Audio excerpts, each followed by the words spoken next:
blue sky. I miss your clear blue skies and drinking water streams. I miss your mountains. I miss your sunrise and your watercolor scenes. Ooh, Alaska, I'm coming home. I'm coming home. For 6 years, Jay Hammond and his crew have journeyed across Alaska. Down the trail, they met over 68 unique Alaskans doing unusual, uplifting, often courageous things in a land they trade for no other.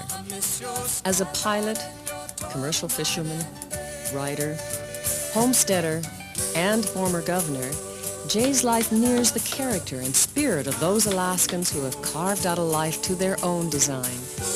Alascom is proud to have sponsored the Jay Hammond's Alaska series, an enduring tribute to the grandeur of Alaska's land and the warmth of its people. Join us for a celebration of the wonderful people who call Alaska home. Alaska, I'm coming home.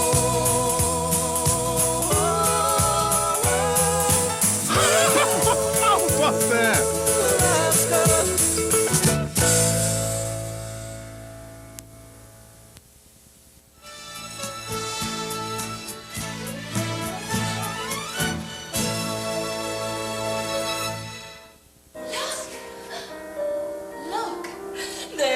Should not charm us, their evil gifts would harm us. The arts in Alaska have always been alive and kicking, covering the entire gamut from off-the-mainstream movies to poetry readings. Got my method from an expert, a sourdough, who once downed 4 caribou with 1 bullet. In Anchorage, much of the art community gathers around an unusual bookstore called Cyrano's. In its nearby theater, Cyrano's Playhouse. One of the most important influences on the Anchorage community was Z.J. Zach Lusak, who came to Alaska in the early 1900s. Zach was challenged by what he read of Alaska and tales of unbridled opportunity. Although in Alaska, he found much of the excitement and physical challenge he'd read about, these alone could not fully supplant the mind-satisfying rows of books in the New York Library. As Zach prospered, he gave both his time and money to the founding of this fine Lusak Public Library. Along the way, he married and raised his stepson, who now brings his own love of reading and a great deal more to Cyrano's bookstore. When I met Jerry and Sandy Harper, they shared with me their appreciation of the arts, a legacy left to them by Zach. Is there a common thread that seems to stitch together the activities you're engaged in into one common theme? I think it's an appreciation of the value of other lives and other experiences and so forth, and just an appreciation of life itself that kind of goes through all of these areas. I think each individual human being wants to live a life of value, some productivity, and I care about every person having that opportunity because I do think each person has unique gifts and interests that need to be acknowledged. They shared this passion for supporting the performing arts by opening Cyrano's Playhouse last year. Among the brookside rushes, Laura bowed her head to hear the call of goblin men. Lizzie veiled her blushes, crouching close together in the cooling weather. With clasping arms and cautioning lips, with tingling cheeks and fingertips. Give me a V! Give me an I! Give me a C-T-O-R-Y! Here they performed drama as well as comedy.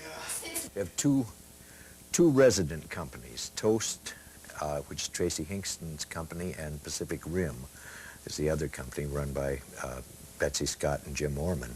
Between them, why, we get a really nice variety of plays and so forth that we do there, and I've really done some beautiful things, some wonderful stuff. Did you hear that, Josie? Well, that is a puzzle, isn't it? Well, I'm in rehearsal for a play now, Moon for the Misbegotten. It's a Eugene O'Neill play. It's a monster of a play. Come here. Wait now. You know, it's like picking up a book. If you're doing it in stage time or if you're wanting to say something about that statement. I'm awfully interested in making this theater a success. You know, it's the whole moment. I'll drag you into every court in the country. I'll plaster your ugly mug on the front page of every newspaper as a pig murderer and tyrant. By the time I'm finished with you, you think you're the King of England in an Irish wig. Tell me now, if it isn't a secret, whatever gave you such a savage grudge against pigs? I really think that the people of Anchorage should be much more supportive of the arts groups. There are lots of arts groups around the town right now that are on their last legs and are starving for money. The people that are still have managed to survive and hold it together these past 4 or 5 years, I think are the ones that are deserving of more support than they're actually getting at this time. So will you kindly get the hell out of here before I plant a kick in your backside that'll land you in the Atlantic Ocean? Beat it now! Do you still act? No, I haven't. Although I think of myself as a producer now. Like, I think the Bookstore is a theatrical production. Saturday readings and signings organized by Sandy Harper with Gabriel Dietrich assisting. Sandy's producing and directing skills show up in a variety of ways. She's the force behind many writers' groups who meet there, like this one of mystery writers. Official publication date was January 19th. The book is kind of amazing because it kind of... Sandy, literacy, of course, is important to everyone, but with you, it's almost a compulsion. Why? Well, it's not just information, and it's not just curiosity, and it's not just opening up worlds of imagination. You know, it's all of the above. You can find out who you are, what you're thinking about, what you're feeling, and visit a million other worlds besides just sitting right here in this chair. Sandy and Jerry's world includes a devoted and unusual staff who all seem to be writers. Their support in the things that I do, especially in the writing of my book, they've offered to give me time off to work on it. Anything that I need, any books that they might think of that might help me, they've been more than helpful. I'm writing a novel at the moment that I've been working on for several years. What's your book about? I'm working on a natural history guide to the Wrangell St. Elias Park, the Kluane Park, and the Tetlin National Wildlife Refuge, that whole border country area. Wayne, what do you find unique about working here at Cyrano's? When I came to work here, I told Jerry and Sandy that I would work here as long as it didn't feel like a job. And as soon as it started feeling like a job, I was out of here. I'm still here, so it doesn't seem like a job yet. The people that work here enjoy what they're doing. The people that come in here are here because they want to be. Everyone's sort of discovering things and sharing knowledge, and I think in our kind of MTV culture, it's really nice to have a gathering of people who still feel something from the printed word. Birthday to you. We're very fortunate. I think we have the most overqualified and underpaid staff in town. Happy birthday to you. Thank you very much. I enjoy the network of friends that I've made in Anchorage.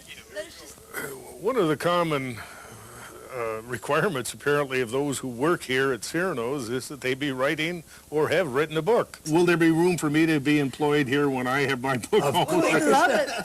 We're having a poetry event Monday night. Oh, really? And would you maybe come and read? We'd love it. Moose approached Spinard to kneel, gathering shoots. The swan, Musar. Somewhat intrigued with the written word myself, I was asked to share a bit of my own rude verse inspired by past years in politics. I would hardly dignify what I do as poetry.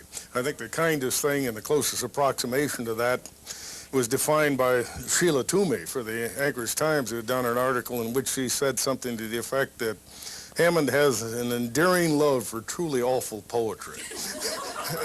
Yet somehow, in transit between brain and lip, they seem unable to endure the trip. And they come out all backward and upside down. Instead of a genius, I sound like a clown. It's not really because my mind is so slow, nor that I am simply too dumb to know, up from down, right from left, in from out. It's rather I got a brilliant brain, but a stupid mouth. Remember how lousy things used to be? Before we had oil, fish cluttered the sea, and Cook Inlet's waters were coffee-hued, instead of the shimmering sheen of crude. But the muskox, of course, is a shaggy beast, and to those unfamiliar, it's not in the least simple to quickly and surely discern the muskoxen's bow from the muskoxen's stern. And Wally, poor Wally, somehow, I fear, approached the wrong end, his gun held like a spear. The start of every session, and despite the public howl, there seems to be a stricture in the legislative bowel. But the close of every session, and in spite of other faults, the bills are urged, processed, and purged as if by dose of salts. With that's enough. Among real poets, I felt like an imposter and went on to prove it. 1995. I'll take 2 of them. That's a wonderful book. Jerry and Sandy not only share a lifetime of interest in arts and books, but recently, they also shared and met the challenge of serious illnesses. You both have had a few curved balls hurled at you this last year or two in the health arena. Tell me a little bit about that. Well, actually, I had, mine was 2 years ago in July. I had to have a brain tumor removed, which was fortunately a benign tumor. And then last year, why, Sandy had breast cancer. There's been so many articles lately about breast cancer. Sandy has devoted much of her energy to supporting cancer groups and knows the value of being around others who have faced this challenge with a positive attitude.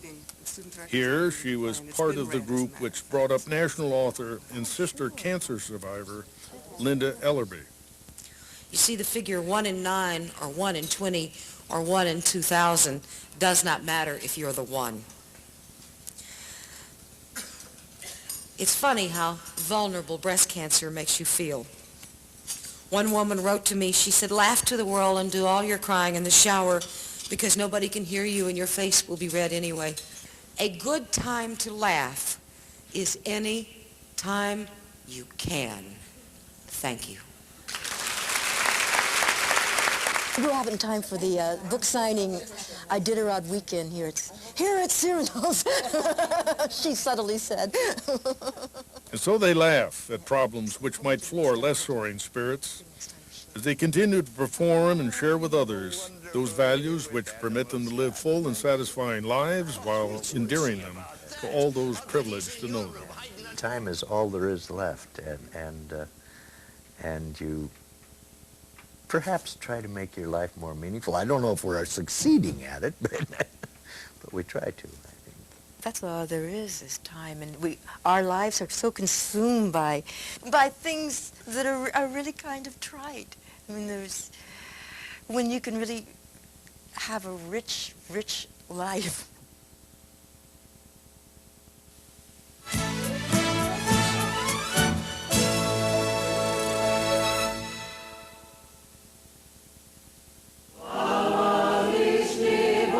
In 1794, the Russian Orthodox Church started a great tradition in Alaska. Father Herman, who as a monk was in the first wave of devoted Russian clergy, spread his gentle spirit among the people of Kodiak Island. He later was canonized as the first Russian Orthodox saint in America. These early priests mastered the local language and adopted local customs while treating the native people with kindness and respect. Today, Alaska is the cradle of Russian Orthodoxy in all of North America. And in Kodiak, its first home, can still be found much of its rich history. Father, tell me a little bit about the history of the seminary. Well, Governor, in the early 70s, we had about 8 clergy left in Alaska. Father Joe Kreta is Dean of the St. Herman Orthodox Theological Seminary, which trains many native people to minister in their home villages. We suddenly found ourselves having a seminary to train indigenous clergy. A videotape is an excellent Father tool. Joe teaches class as well as serves as dean. John, what is the first thing that a sermon must do? Now, Abraham has only this son. Father Joe's son, Father Peter, also teaches at the seminary. He carries on a family tradition as the third generation Kreta to become a priest. The seminary is proud of their small museum, where traditions brought by Russian Orthodoxy are not forgotten. Almost everything in here came from either a deserted village or a village that was abandoned and so forth. Here are found the artifacts of nearly 200 years of the early church in Alaska. These historical items are part of a rich 2,000-year-old religious heritage. But also one of the real archival treasures that we have are handwritten letters and reports that were written by Father John Veniaminoff, who was in Unalaska from 1824, and then he was in Sitka, and later became Bishop Innocent, and now is Saint Innocent.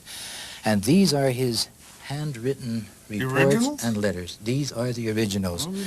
Each one of these is in his own hand, in his own writing. Beautiful script. Beautiful, isn't it? We're not positive. We think this might be one of the original bells from cast in Kodiak. Now, the remarkable thing about this one is that if you look at how often it's been broken, chipped, and they're supposed to be finely tuned, and yet as broken and as terrible condition this is in, listen to the tone.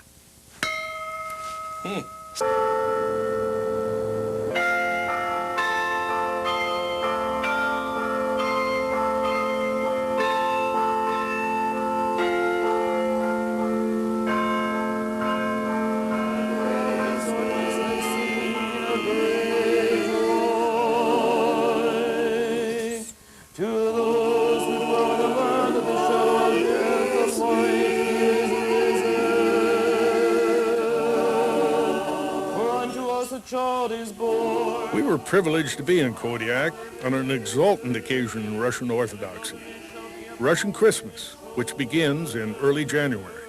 Christ is born!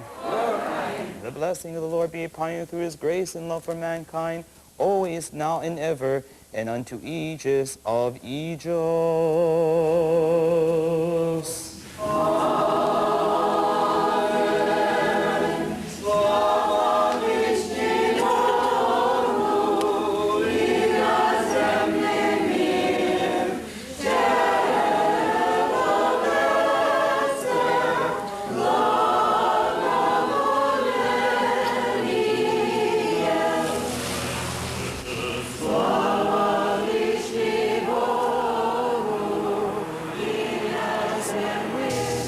We joined Father Peter and his family as they traveled to celebrate Russian Christmas in Uzinki, one of the 6 villages where Father Peter serves as priest.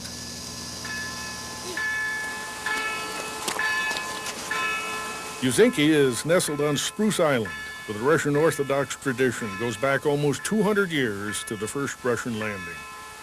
It's a humbling experience to me.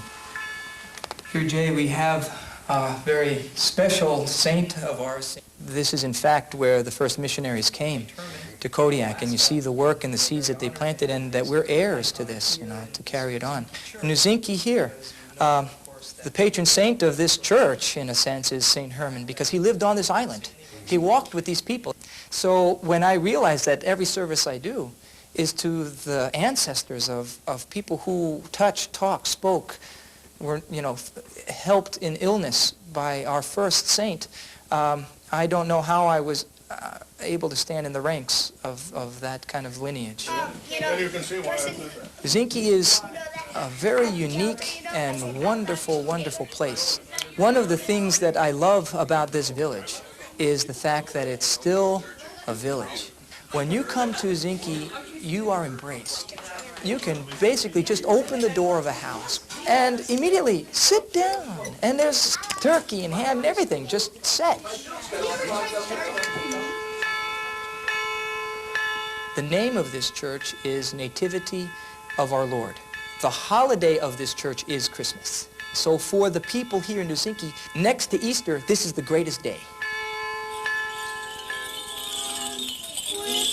One of the many traditions that we have is, especially in Alaska, this starring.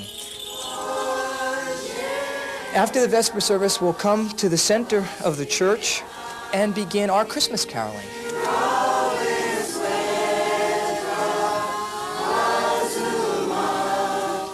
And the tradition is to twirl this star, and it's just as the wise men follow the star.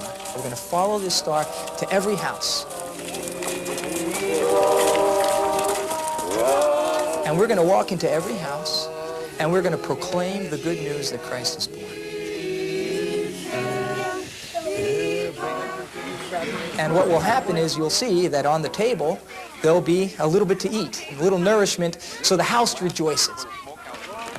And this starring will go on for 2 weeks. I'm not sure if the program goes down south, so my roommates and classmates won't hear this. You know, they go to church in their nice cars. If it's too hot, the air conditioning.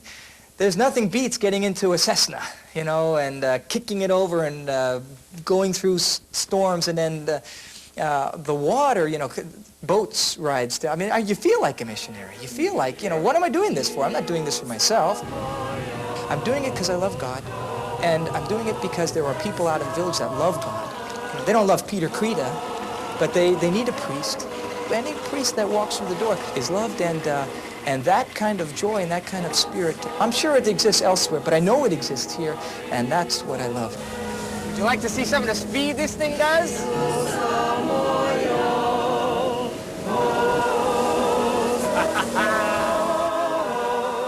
And carry this voice and this joy to every household in the world.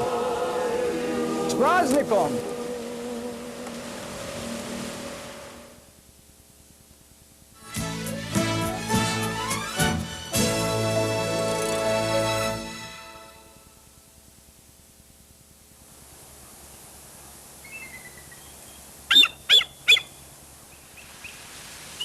Along the Chilkat River near Haines and Klukwan in southeast Alaska, the world's largest concentration of bald eagles gather for the winter. Here is ideal habitat. The warm water upwellings keep some stretches of the river ice-free year-round. The latent run of spawning chum salmon provide a steady food supply for some pretty demanding customers. These are amazing birds. Bald eagles weigh an average of 13 pounds with up to an 8-foot wingspan. They can fly at 30 miles per hour, dive at 100, and live for 40 years.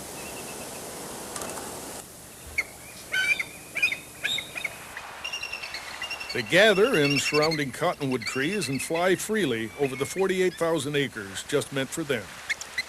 The Chilkat Bald Eagle Preserve. Nearly 4,000 eagles migrate to this 5-mile stretch of river every winter. The state keeps watch on those numbers, as well as on the many visitors who come from all over the world to enjoy this wildlife extravaganza. It's unique, fascinating, and a photographer's delight.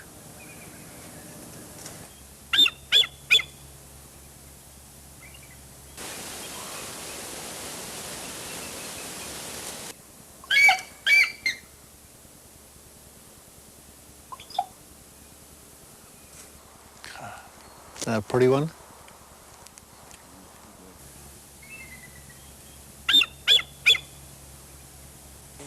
Dave Olerud and his wife Charlotte are frequent visitors who each time enjoy anew the many sights and sounds. The uniqueness of its sound. Dave helped establish the preserve in 1982, and his dedication has never wavered. They have tremendous abilities. Now, some people will say they're just nothing but fish buzzards. I watched a bird, for example, fall from the sky like a bullet and pick up a fish. Now, the eyesight of a bird and this ability to catch a fish in the summertime when fishing is very hard in that manner is a remarkable feat. You'd think they'd break every bone in their body when they hit the water. To me, the eagle, you know, is indeed a thing of beauty.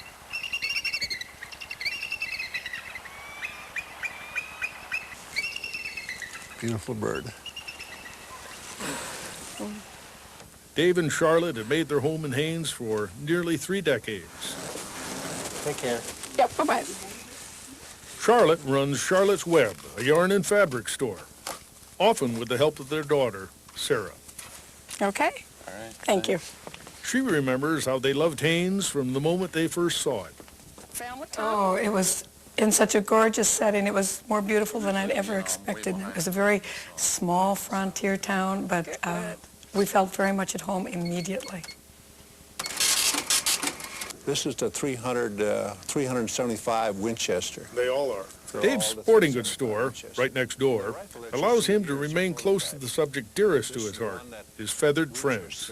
One of the reasons for producing the gun is that we wanted to show that just the image of the American bald eagle was a marketable commodity, particularly in our local community, and we were successful in this.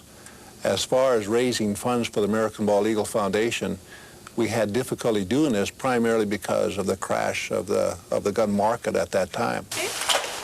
This is the one we're working with now. Against enormous odds at first, Dave and friends started the American Bald Eagle Foundation with a dream of educating the public about eagles by increasing awareness and appreciation. What you see here is the first schematic. It's an all-volunteer effort, which has had its share of difficulties in moving forward, but the group continues to do so with Dave's dedication as a driving force. The foundation will someday be centered here, and where others see but an empty building, Dave sees a fulfilling dream. We'll have any type of a handout that will not only assist them in relationship to the preserve and understanding the preserve, but also it will give us an opportunity to educate them to the point where they will understand the display that they're about to see. In 1987, that dream was almost destroyed by the wall that collapsed on Dave. We were in a hurry. It happened about 3:30 in the afternoon, and we did not block it. And we got it just about in a perpendicular position, and for some reason or other, we lost the strength to maintain that position, and it came down. And it seemed as though in that split second, the last row of fire block caught my head and put it at my ankles, and the wall fell on me and crushed my back. So this wall has been sort of an antagonistic towards me.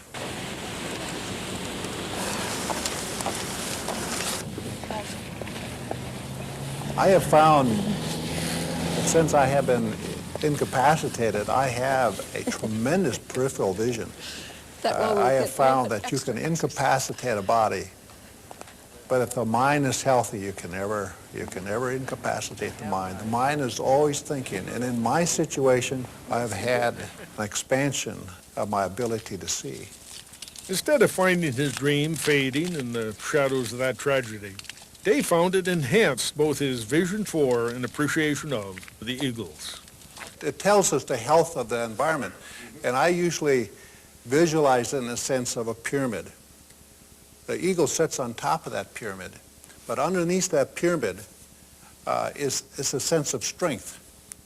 Only if that pyramid is strong, piece by piece by piece, will that bird show, in a sense, health. I always say if the eagle has a smile on his face, we got it made. Because basically, we are part of that pyramid. The human being is one of those bricks, blocks of stones, whatever it is necessary to make that pyramid, along with everything else in our environment, is part of that pyramid. I believe it's very important, particularly in this 48,000 acres we have, to come in and understand it and create a database so that from that day forward, we can come back and we can select any segment of that pyramid and we can determine how it is functioning, either in a positive or a negative in relationship to that database.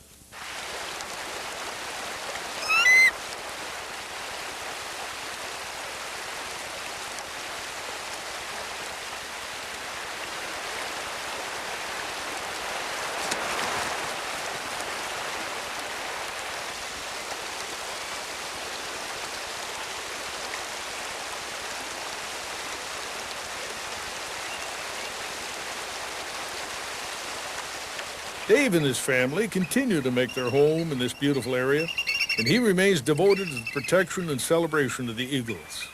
In turn, the eagles provide him with a sense of purpose that expands far beyond the Chilkat Valley. Look at that. There's another one. Yeah. See the frost coming up over there? There are many times where I have thought that it is foolish for a person in my position, in my condition, to to continue working on this project. But I believe just focusing on something that you feel strongly about, that you feel that the world needs, this particular subject is important to a person, whether you're in a wheelchair or whether you're walking around normally. It's important to focus on something that you feel very strongly that the future desperately needs. This is why we live here. 28 years, Mom. 27 and a half years. Yes. 27 and a half years. And it's a privilege, isn't it? Yes, it is.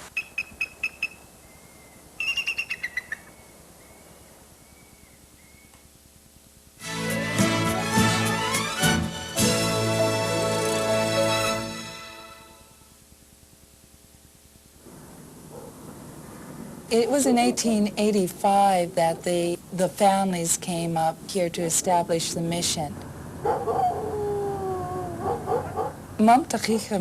It was a spring camp. They came originally to get the fish.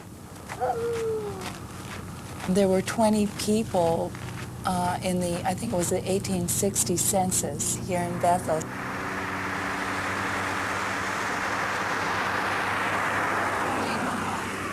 Gee, hey, Kite, good dog.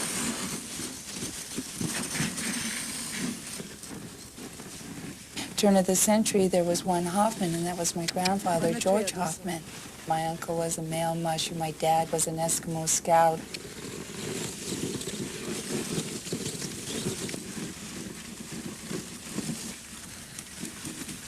I grew up here, and I like seeing forever, the rolling tundra.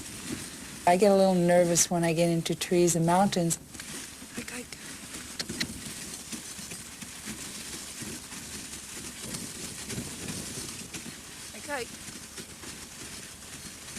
Bev Hoffman and her husband John McDonald are part of a large, strong, well-known native family, with accent on the large. There's about 100 just right here in Bethel, and 32 are from my immediate family, my brothers and sisters. I have 8 brothers and sisters, 9 including myself, and we all just live within a hop, skip, and a jump, so when we get together, it's fairly much a zoo. All the Catholics, named Father and the Son. Their ordinary family gatherings would be for most of us more like a political convention. It's time for sharing food, faith, and family gossip, with much good-natured bantering thrown in for fun. Women first. At one reunion, the Hoffman clan numbered over 350 before they lost the count. Bev wandered from her family for a while, and only after a long, wide detour did she wend her way back home. I went to high school in Anchorage. Dad had moved us into Anchorage to fly for Wien F-27s, and after that I just wanted to get out of Alaska, get away from my big crazy family, and I went to Florida, and that was a culture shock.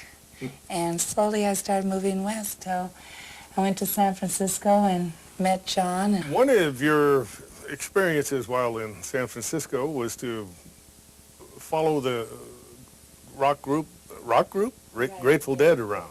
Well, you know, my family had a little difficulty in adjusting to my philosophy and my ideas, and basically to me the Grateful Dead and their music and their philosophy was you did things that feel good to you, and you shouldn't get yourself into situations that life is not enjoyable. I never thought of myself as a hippie, but that's what everybody else, you know, envisioned, that Bev Hoffman had arrived in Bethel with a long-haired redhead like this one. Eh? Tell me what the response of Bev's family was to your presence. Uncle Eddie's. Yeah, well, we came by boat, and we got off the boat, and we're walking up the street, just fresh off the boat, literally, and who drives up but Uncle Eddie?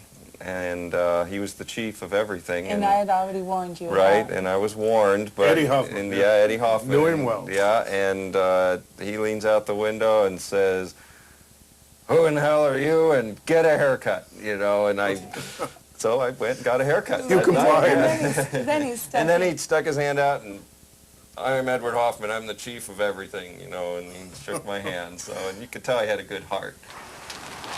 Uncle Eddie's crusty but good heart seems a Hoffman family trait. Bev and John show their care and commitment to community in many ways. Hey, Terry, how's it going? Got some cans? Hi, Tyler. You have some cans for me? Wow. Our whole world is changing, our whole environment. We all have to play a part in that.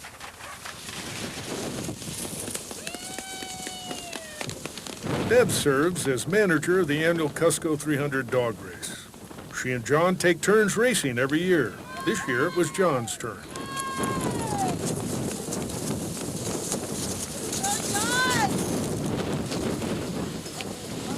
We're flying in Bethel, there were no instruments. There were no airports. The Native Heritage Program is an important contribution to local students. Bev not only organizes it, but keeps it interesting by bringing in speakers who capture the audience's imagination.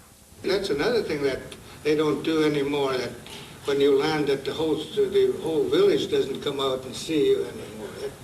That was one thing that even the school let out. So. Like if your ski broke or something happened to your engine or broke out, how would you guys get those parts to repair your engine?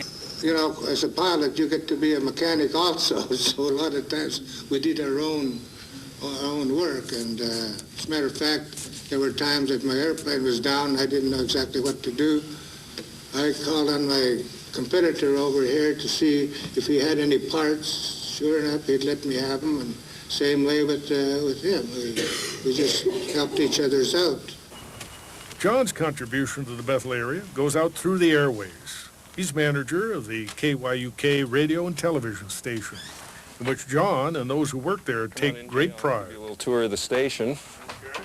And rightly so. John gave me a tour of the facility as I watched local news, first in English, then in Yupik, the native dialect of the Kuskokwim region. And this is our Yupik news director, Adolph Lewis.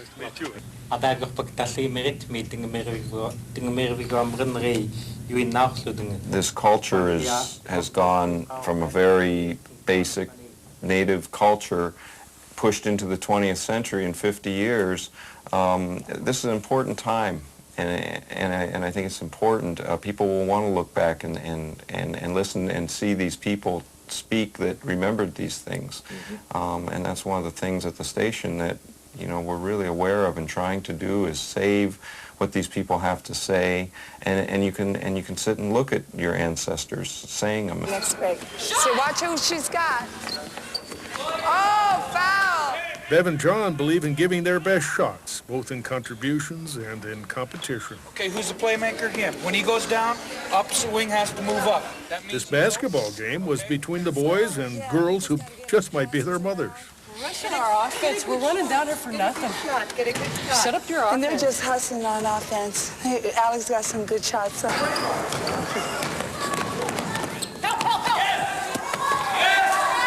Pass around. Let's get the passes.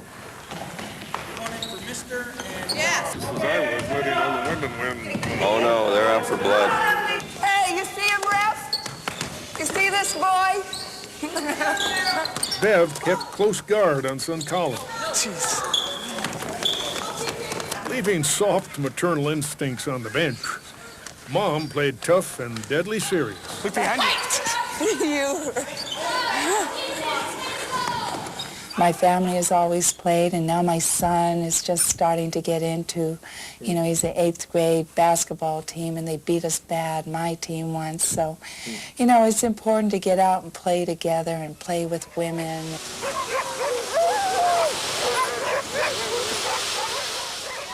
Just when I thought Bev's competitive spirit might call time out, she challenged me to a dog race. Having run dogs along the Iditarod long before even Joe Reddington or Norman Vaughn, I happily accepted, forgetting that was almost 50 years ago. What's your strategy? Let the dogs do the thinking. And do as little running as possible myself. First chance I get, I'm going to bump him off into the overflow, so that I get ahead of him. He's trying to give me a line about women, giving the woman, let her go first. Yeah. I think it's going to be close. I think Bev, though, She'll probably talk her dogs all the way around. Jay, he'll just let them do, and he'll know. I think Jay's got the edge today. Try it out for size. Okay. See if I... Boy, those are slick, aren't they? I put some old fish heads out there on Bev's trails, and she'll take a turn off there. Jay told me to do it, so I think we got her today. High kite, Jay! High kite! My poor team was forced to haul an extra 100 pounds. So I said I planned to leap out and back and stay there. Did you notice that, honey? Yeah, they held Bev. Did you guys notice that Bev had Jay's team held back 5 seconds? I don't know where it says in the rule that you got to hold the ex-governor back 5 seconds. Out on the trail, I got dumped, mercifully well out of camera range. But a kindly racer rescued me. John and daughter Casey joined the rest of the audience as they watched to see who'd win. We heard through the grapevine that old Bev was trying to cheat, and she found this old pregnant pup here and was going to try and make it Jay's lead dog, but we had to intervene. The rules are the rules, you know. Someone's right at the point right there now. There's 4 teams coming around the corner up there on the river.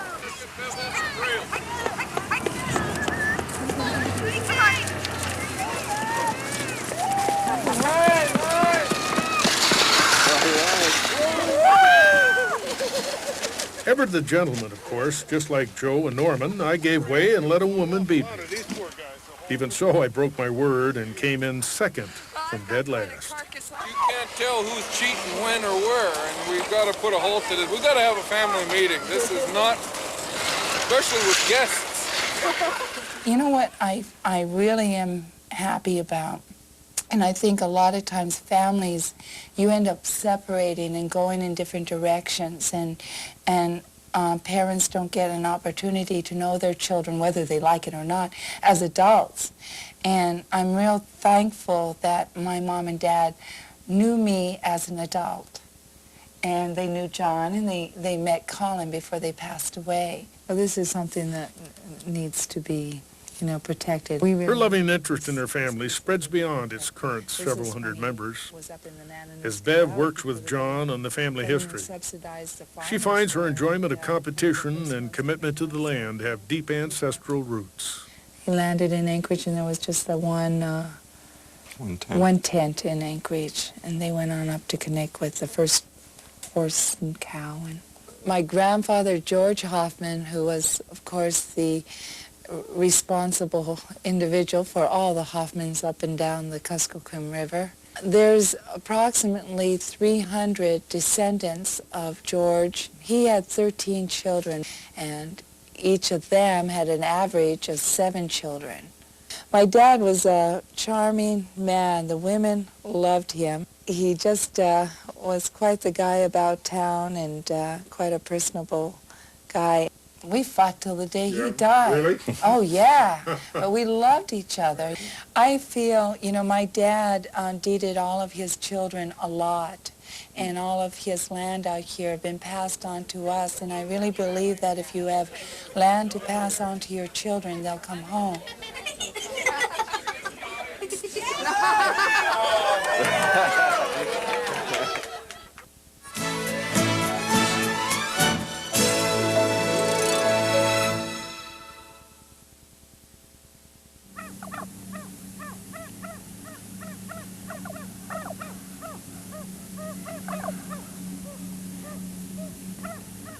The Matanuska Valley, just 60 miles from Anchorage, lies slumbering in snow.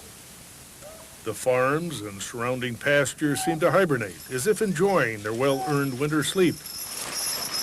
But not everyone is quietly retired.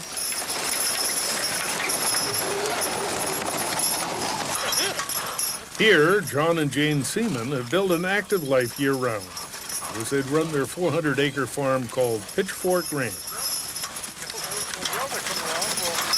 It's one of the largest hay farms in the valley, and winter finds them still very busy. I saved my money and bought this piece of land. Well, it was all raw land. While John settled on this land nearly half a century ago, Jane and her first husband built a farm nearby. We arrived in Palmer on the 1st of April in 1947. They lived down the road about 3 miles. became good friends with him. And then Jane's husband passed away. So I helped her with the turnip harvest, and Memories I want to forget about. so I rescued her from the turnip patch. Yeah, after a No. turnip patch, everything looks good. That's what I told him. They have farmed this area for nearly half a century and have a deep respect for the land and their Alaskan heritage. Winter is a busy time for them as they sell over 22,000 bales of hay to the many horse lovers who come from throughout the area. Can I take this? The horse population is expanding. Oh, yeah, yeah. I believe there's probably 5,000 head between Palmer and Anchorage area. So there's a good market. I've had horses just about all my life. There's a use for them, like in the winter. I use them every day. Well, you've obviously adopted some modern techniques and have some modern equipment. You've got, what, 3? Now you have 4 horses with a foal. I knew you could do it. Is that a practical endeavor, or is it something just a labor of love dealing with? You're shaking your head when I said practical. I won't. Maybe I shouldn't press this farther. No, it's a labor of love for him. It's not practical. Well, I just like to see things happen and grow and watch things grow, like this new colt that we have out here. I'm going to enjoy watching it. Hi, guys. Hey, Grandma. You're going to be surprised when you see that filly. They not only raised horses on Pitchfork Ranch, but as well 3 children. Now the 2nd and 3rd generations of their growing family are often drawn back to the farm. The new generation show great interest in each other. How big is it? Yeah, who is this, huh? Whoops. Grandma, how much does it weigh? I just like simple things, really. Working with the horses, and I like animals, I always have. Bring your hand back toward your face. Just drop your hand. You're going to get your nose right in there. I got a horse.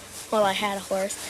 Me and my brother were in the barn when it was born. Really? Yeah, we were sleeping in it. I woke up right after it was born. We were having an overnighter in the barn.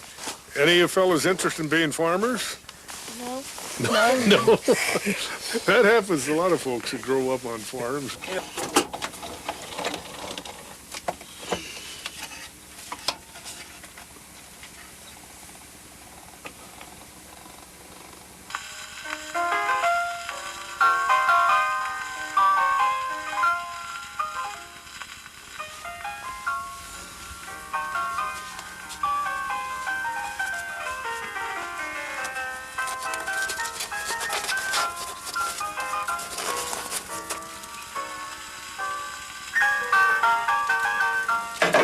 John and Jane enjoy another way of keeping their Alaska heritage alive, preserving and restoring antique tools and artifacts collected over many years.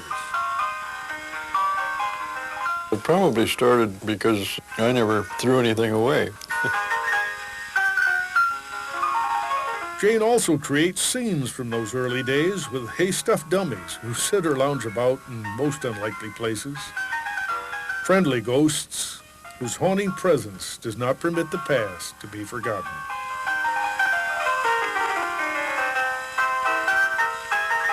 That was the fun part of it, the fact that someone else used it years and years ago. If we hadn't have taken it, it would have just sat there and dissolved into the earth. What do we got here? Well, these are 3 of my very favorite irons. This is a hot ingot iron. You put the hot piece of metal in the back after heating it real hot and getting the iron hot. And then you just go right ahead and iron, and isn't it heavy? I've got many charcoal irons, but this is my favorite. The little grates, okay, cute. What blows?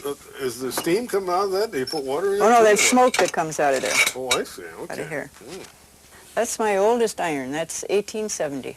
Sad iron, right? A little sad iron, right? Why do they call them sad irons? I don't know, except that it was Pretty sad. Pretty sad way of doing I'd say, things, yeah. I'd say. You see the little heat shield there to keep your hand Yeah, I from do. getting hot? Heck, now I know where all those lid lifters I've lost over the years have gone. You got them, huh? Yeah. Do you have a favorite?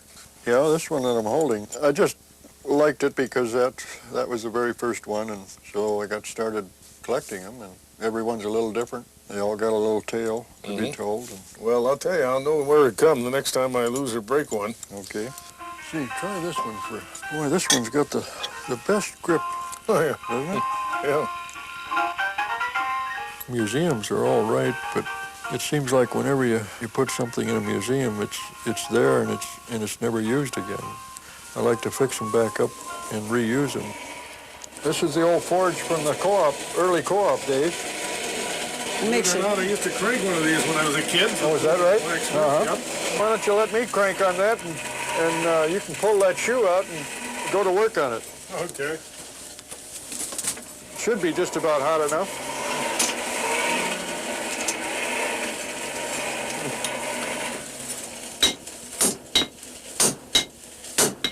Yep. Oh, you got the beat there. Mm-hmm.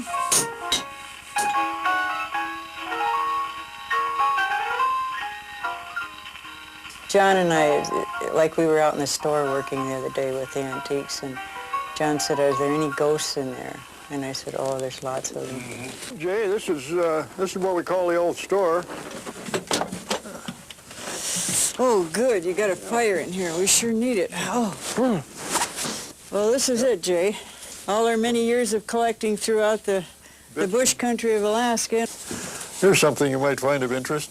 Well, let's see. Tanglefoot for fleas. The most satisfactory way to catch fleas. Place a piece of fresh meat or liver in the center of the sheet of tanglefoot and place it under the bed at night.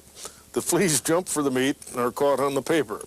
And here, the first guy is having problems scratching and the second one's sleeping blissfully. Have you tried it, John? No.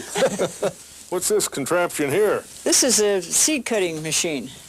We found this in a dump, and I think it's probably from the early days in the 20s, but it saved a lot of time. Nothing like starting the season early. Why don't you get on and cut me a few seed potatoes? You think you'll trust me to fly it solo, do you? Oh, yeah. All You right. just got to kind of balance yourself, though. John, hand him a potato. Okay. Okay. Position your Put potato right in in there, there, huh? right, and then you Then you just stomp. and you just stomp. Oh, There they go. Needs a little oil. Don't tell me. I put it out of commission my first flight, huh? Okay. Ready, set? Oh, boy. It's kind of fun, isn't it?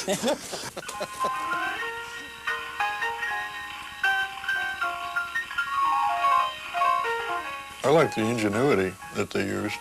In the late 1800s and early 1900s, it looked to me like it was an inventor's dream. We've got spatulas that you can squeeze like that, and the egg will, or the thing will flip. And it's just simple things, but yet they must have had a lot of fun dreaming things up. Jane and John are ideal stewards of both the past and present. Their lives reflect the strength of their respect for early pioneers as they pass down to future generations their passion for Alaska and its land. I love the beauty of Alaska, and I never wanted to ever leave Alaska once I came. I just have a deep feeling for the land, and I've never felt that it was really ours to begin with. It's just part of the world, and we're just here for just about that long. You sit down in a chair, you think, well, I got this stove in Chicken, and I got this stove in Chittenden. You wonder what went on around them. And you say, boy, I wish you could talk